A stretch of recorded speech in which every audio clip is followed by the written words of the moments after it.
Ronit Elkabetz and her brother Shlomi put the finishing touches to their latest film, 7 Days. Working under pressure, hoping to be considered for the Cannes Film Festival. Elkabetz is the diva of Israeli cinema, acting and directing. On a Tel Aviv soundstage, she's re-recording the movements of the actors who play a war-torn family in mourning in the movie. In just 10 years, Israeli cinema has become a force in the film world. Ronit, known internationally as the star of the film The Band's Visit, talked to EuroNews in her favourite cafe about Israeli society 60 years on from the state's creation. 7 days is the story of a family which has to stay together in a house for 7 days. A lot happens in that time. People start off arguing, there are a lot of conflicts and increasing tensions which ratchet up, and then they calm down. Is this a bit symbolic of Israeli society? This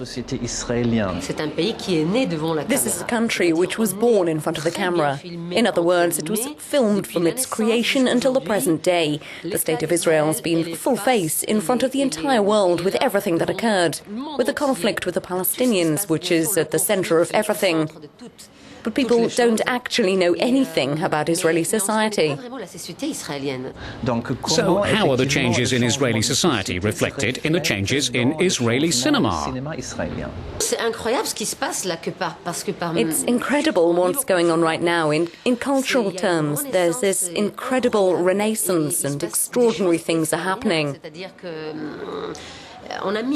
We've sort of put to one side the political vision in our cultural history. But even as we sit here drinking our coffee, it seems to be calm, but it's not really calm. And I have to say, that's what it's like here. Even if you make a film in Israel about the relationship between two people, just chatting over a coffee, that can become explosive from 1 minute to the next. Is Israeli cinema starting to look inside itself and discover new things by examining the lives of individuals? Yes, that's it, absolutely. You could say that Israeli cinema is now more feminine. The European Union is looking to back cooperative productions in the region between Israel, Turkey, Palestine and other countries. That would be through financial support, and I wonder, is that something artificial, putting together such and such a director to really create regional cooperation, or is it something which can really lead to better understanding? Really, I believe that can achieve positive things, truly.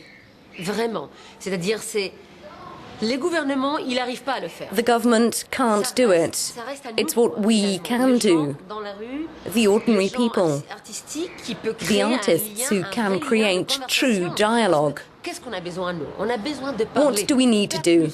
We have to talk, just that. But to speak simply, with words based on love, not with words of fear. That's it. What's required from us for peace? Just simple words.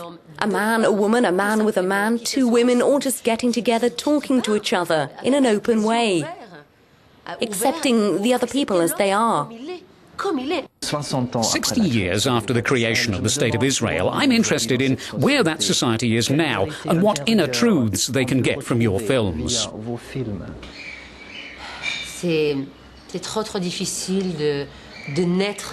It's too difficult to be born in a country at war and to grow up in a country at war and also to grow old in a country at war.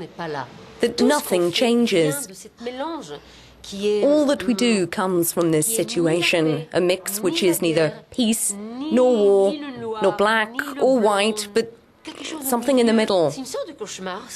It's a kind of nightmare, and a nightmare that is not yet at its worst. In other words, the dream is that it's improving, and the nightmare is that it's not yet as bad as it could become, and that it could get worse. And that really raises the question for an artist. What is the relationship between politics on the one hand and art on the other hand? I feel that I have a responsibility to use my heart, my body, my spirit, and my knowledge of the entire society, such as it is. Which means the political situation and our personal lives, which form part of the political situation, they can't be separated.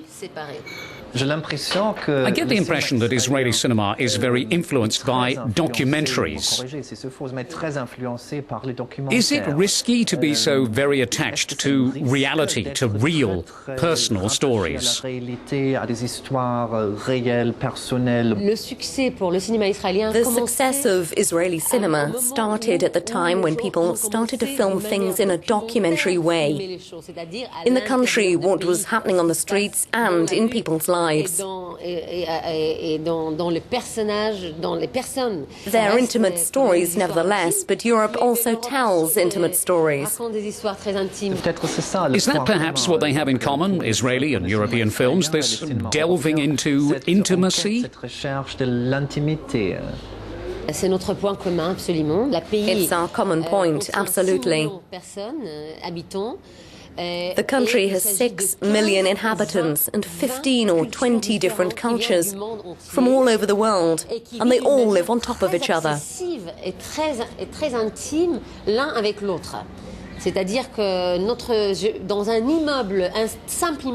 to say, in a single building in Tel Aviv, I can meet a Georgian, perhaps in my dreams a Palestinian, and occasionally a Romanian, a Moroccan, a Pole, a Russian. People from every country. There's an extraordinary richness there, which enables us to tell stories through these people. It's a rich culture.